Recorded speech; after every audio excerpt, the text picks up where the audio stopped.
Taktik aklimatisasi coba diterapkan oleh Coach Sintayong bersama Timnas Indonesia untuk menghadapi babak kualifikasi Piala Dunia tahun 2026.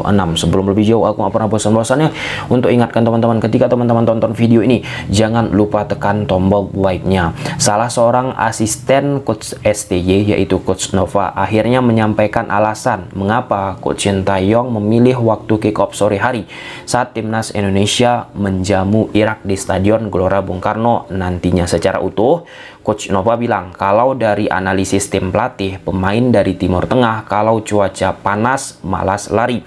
Itu alasan kami mau ambil kick off sore karena suhunya berbeda. Secara tak langsung di situ coba Timnas Indonesia memanfaatkan faktor adaptasi yang sedikit didapat oleh Irak. Ya, kita juga sudah mengetahui kalau Indonesia negara lembab dan cuacanya panas. Pada saat Coach Nova Haryanto menyampaikan informasi tersebut, tak sedikit juga pecinta sepak bola Indonesia mengkhawatirkan hal serupa terjadi kepada pemain-pemain keturunan kita. Dan ditambahkan oleh Coach Nova, oleh karena itu sejak tanggal 27 Mei lebih kurang teman-teman diharapkan kumpul pemain Timnas Indonesia termasuk pemain-pemain keturunan kita, sehingga dari jarak antara 27 Mei sampai dengan jadwal pertandingan Timnas Indonesia melawan Irak pada tanggal 6 Juni, waktu tersebut bisa dijadikan oleh pemain-pemain kita sebagai ajang adaptasi agar tidak mengalami kesulitan pada saat hari H pertandingan. Itu sudah dikalkulasi, sudah dilihat, sudah dihitung oleh Timnas Indonesia ataupun staf ofisial di bawah asuhan Coach Sintayong. Soal tactical aklimatisasi ini sebenarnya nggak asing di dunia sepak bola, teman-teman. Kita bicara sepak bola lokal dulu. Beberapa waktu yang lalu, tim-tim dari Liga Indonesia mendapatkan slot untuk bisa tampil di Liga Champions Asia. Salah beberapa klub yang pernah merasakannya, ini beberapa klub aja aku sampaikan teman-teman. Misalnya Sriwijaya pernah merasakan, Persipura, PSM, Persik Kediri pun pernah merasakan, dan tim-tim lainnya. Kita ambil contoh misalnya Persik Kediri. Sekitar di tahun 2006-2007 teman-teman, mereka pernah memanfaatkan situasi yang dianalisa oleh staf ofisial Coach Sintayong. Saat itu negara yang dihadapi oleh, bukan negara, klub yang dihadapi oleh Persik Kediri, tentu mereka sulit dan jarang merasakan iklim seperti negara Indonesia. Dibuat oleh Persik Kediri, pertandingan tersebut berlangsung di siang hari, kurang lebih jam 3-an sore teman-teman, setengah 3, jam 3 sore. Nah, efeknya apa? Efeknya pemain-pemain yang dihadapi oleh Persik Kediri tidak menampilkan permainan yang prima. Dari sisi passing-passing pun banyak melakukan kesalahan. Kemudian fisik, ini yang jelas teman-teman, mereka pun banyak mengalami kelelahan akhirnya di atas lapangan. Ketika hal tersebut diderita oleh lawan Persik Kediri, di situ Persik Kediri bisa memanfaatkannya. Saat itu Persik diisi oleh Christian Elogo Gonzalez, Ronald Fagundes, Danilo Fernando, dan pemain-pemain lainnya. Nah, kalau aku tidak salah pada saat itu akhirnya Persik Kediri berhasil mengalahkan tim tamu dengan skor tipis. Kala itu masih ada juga Budi Sudarsono, duet yang sangat apik di Persik Kediri tentunya, Elogo Gonzalez, Budi Piton Sudarsono. Di sisi lain misalnya Persipura teman-teman, main di Jayapura di kasta level Asia. Sangat sulit bagi tim tamu untuk bermain di sana. Ya, salah satunya karena panas lagi. Aklimatisasi coba dimanfaatkan, dan Persipura pun ketika bermain di kandang menjadi salah satu tim yang sangat solid, dan pemain-pemain lawan mengakui jika tidak lama berada di Jayapura, maka faktor adaptasi itu sulit untuk mereka dapatkan. Itu dua contoh yang ada di Liga Indonesia ataupun klub-klub yang ada di Liga Indonesia yang berhasil memanfaatkan faktor aklimatisasi. Ya, nggak ujuk-ujuk semua ketika memanfaatkan faktor aklimatisasi ini bisa berhasil di atas lapangan teman-teman, ataupun sesuai dengan yang direncanakan. Malah sebaliknya, di era sepak bola modern sekarang kan dituntut pemain-pemain pun untuk bisa secepat mungkin beradaptasi. Jadi ketika pemain lawan pun cepat beradaptasi, nggak begitu banyak juga berpengaruh untuk bermain misalnya di siang hari ataupun di teriknya panas matahari di Indonesia. Kemudian kalau kita bicara di Amerika Latin, Bolivia salah satu negara yang sering memanfaatkan faktor aklimatisasi.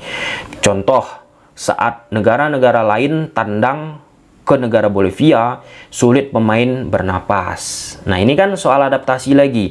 Pemain-pemain Argentina pun sempat viral. Saat itu ada Lionel Messi, Mascherano, dan lain-lainnya teman-teman, bermain tandang sesak napas. Tapi pada esensinya, pelan-pelan, negara-negara ketika bertandang ke Bolivia, mereka pun mencoba secepat mungkin beradaptasi atau lebih dahulu datang. Dan kebelakangan ini, Bolivia pun ketika misalnya Argentina bertandang ke negara tersebut, sudah tidak ada lagi muncul case-case sesak napas, dan pemain Argentina pun bisa beradaptasi. Nah, ya kalau misalnya Coach Sintayong sudah melakukan analisa bahwa tim Timur Tengah kalau misalnya cuaca panas malas lari, artinya kan itu up to date.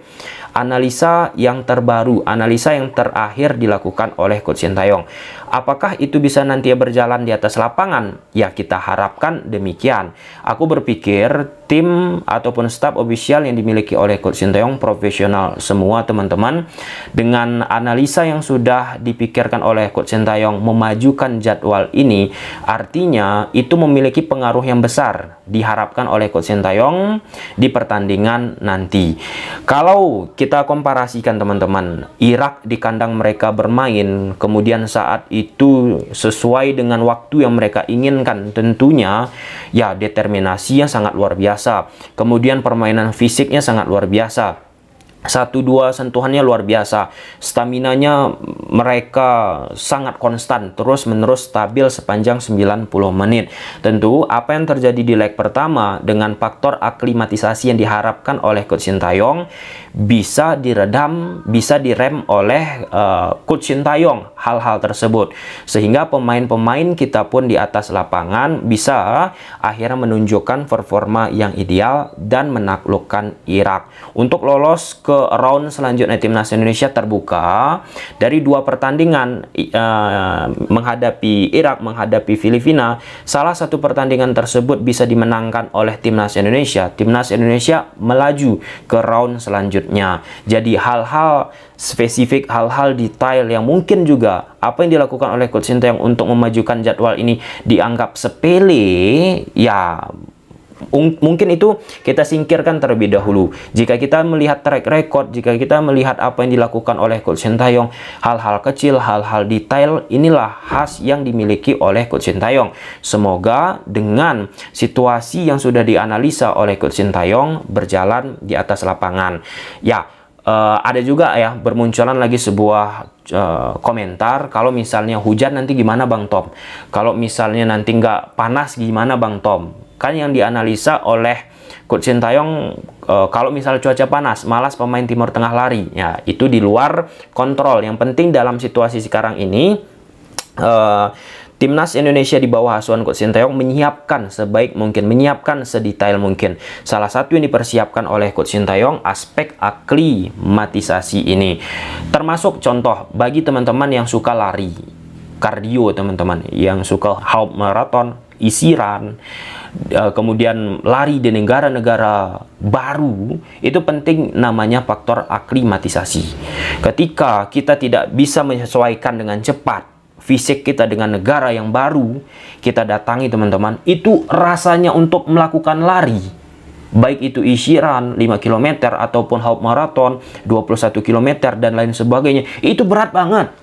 Aku yakin teman-teman yang nonton video ini pernah merasakannya. Nah, jadi jika teman-teman pernah merasakannya, mempunyai pengalaman demikian, apa yang dilakukan oleh Coach Sintayong ini, ya salah satu langkah yang cukup cerdik lah ya. Di situasi di babak kualifikasi Piala Dunia ini, masih tuan rumah boleh mengatur waktu pertandingan tersebut kapan bergulir. Beda cerita kalau misalnya sudah turnamen berlangsung, itu biasanya host broadcaster yang bekerja sama dengan tim penyelenggara ataupun tim tuan rumah secara spesifik. Oke, mungkin sampai sini aja dulu teman-teman. Menarik bagaimana melihat kiprah yang akan ditampilkan oleh timnas Indonesia ketika memanfaatkan aklimatisasi ini. Ya, Filipina kan nggak usah lagi aklimatisasi. Mereka sudah merasakan bagaimana suhu Indonesia sering, kemudian bagaimana suhu yang ada di kawasan Asia Tenggara. Tambahan lain teman-teman, ada salah satu hal yang menarik aku rasa soal AFF ya. Kemarin sudah kita bahas videonya. Di situ pro kontra bermunculan pada saat aku membahas drawing Piala AFF. Ada yang setuju Piala AFF penting, ada yang setuju ya nggak usah, diikhlaskan aja Piala AFF ini. Beri kesempatan kepada pemain-pemain Indonesia lapis kedua. Nah, Pak Sumarji ketika selesai drawing sampaikan kepada Coach Sintayong, Indonesia berada di grup B. Di situ Coach Sintayong ketawa, ketemu lagi dengan Vietnam, bla bla bla bla. Dan secara tersirat ya, kalau aku nggak salah, Pak Sumarji pun ada melontarkan kalau misalnya ya semoga ini bisa juara, bla bla bla. Nah, ini yang aku tegaskan sekali lagi teman-teman, penting PSSI Coach Sintayong duduk. Bagaimana target yang dimiliki oleh timnas Indonesia di Piala AFF? Kalau misalnya targetnya juara, ya jelas. Kalau misalnya tidak ada target, dia disampaikan kepada masyarakat pecinta sepak bola Indonesia agar ekspektasi itu nggak berlebihan misal turnamen tersebut nanti sudah berlangsung. Oke, mungkin sampai sini aja dulu teman-teman videonya, semoga bermanfaat. Bye.